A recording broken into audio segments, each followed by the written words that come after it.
वंदे देवम उमापतिम सुरगुरुम वंदे जगत्कारणम वंदे पन्नाभूषणम मृगधरम वंदे पशूनाम पतिम वंदे सूर्य शशांक वनहीनयनम वंदे मुकुंद प्रियम वंदे भक्तजनाश्रम च वर्धम वंदे शिवम शंकरम। बोलो शंकर भगवान की जय।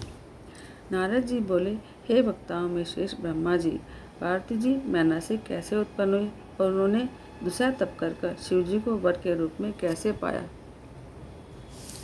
ब्रह्मा जी बोले, हे मुनि, जब मैना से विवाह कर हिमालय पर अपने घर आ गया और प्रसन्न हो मेनका के साथ विभिन्न सुखदायक स्थानों में जाकर विहार करने लगा, उसी समय सब देवताओं को साथ लिए विष्णु जी हिमालय के पास गए। हिमालय ने अपने को सब प्रकार से बड़ा भाग्यशाली जाना और उनका बड़ा सत्कार किया। उसने कहा, आज मेरा जन्म लेना सफल हो गया, आज मेरा बड़ा तप ज्ञान और सभी कार्य सफल हो गए कि इस प्रकार आप सब लोगों को एक ही साथ अपने घर आया देख मैं बहुत प्रसन्न हो रहा हूँ। कहिए मेरे योग्य क्या सेवा है। यह सुनकर हरि आदि देवताओं को विश्वास हो गया कि अब मेरा कार्य सिद्ध होगा। उन्होंने हिमालय से कहा कि हे महाराज, जो पहले जगदम्बा उमा दक्ष की कन्या शिवजी की पत्नी हुई थी और जिन्होंने अपने पिता के अनादर से अपने प्रण का स्मरण कर अपना शील त्याग दिया था, वह सारी कथा आपको ज्ञात है और अब वही आपके घर में प्रकट हो, आप इसके लिए उपाय करें, इसलिए हम लोग यहाँ आए हैं।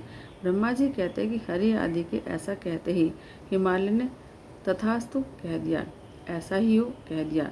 तब सब देवता शंकर की पत्नी उमा की शरण में गए।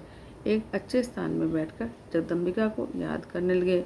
उन्होंने दंडवत कर उन देवी को प्रसन्न करने के लिए, हे उमा, हे देवी, हे माता, आप सर्वदा शिवलोक निवासिनी और सर्वदा ही शिव की प्रिया हैं। हे दुर्गे महेश्वरी, हम सब आपको प्रणाम करते हैं इत्यादि इस प्रकार उनकी बड़ी स्तुति की।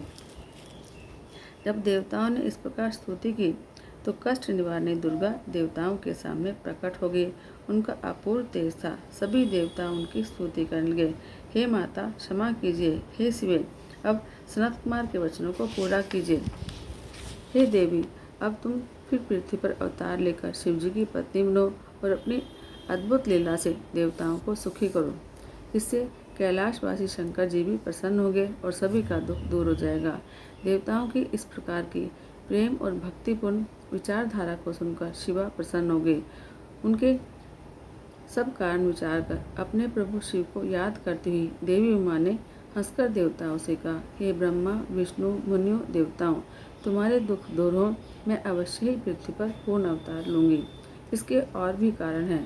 पहले हिमाचल और उनकी पत्नी ने मेरी सेवा की है, अब भी वे भक्तिपूर्वक मेरी सेवा करते हैं, इसलिए मैं हिमाचल के घर प्रकट होंगी, जिससे तुम्हारे सब दुख दूर हो जाएंगे। शिव की लीला बड़ी अद्भुत है, इसलिए मैं उन्हीं की पत्नी होंगी। मैं जानती हूँ कि जब से मैंने शरीर छोड़ा है तब से मेरे पति मेरी चिंता में दिगंबर हो गए हैं और मुझ सती के वियोगी महेश्वर आज भी मेरा वियोग सहन नहीं कर पा रहे हैं। मेरे कारण उन्होंने कुवेश धारण कर लिया है, गले में अस्थियों की माला पहन ली है और कभी शांति नहीं पाते और निरंतर जागते ही रहते हैं।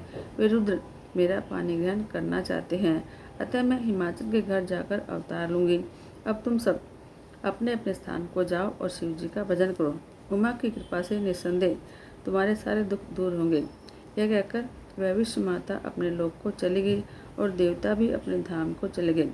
दुर्गा का यह चित्र जो ध्यान से पढ़ेगा और सुनेगा उसकी सारी मनोकामनाएं पूरी होंगी। बोलो शंकर भगवान की जय।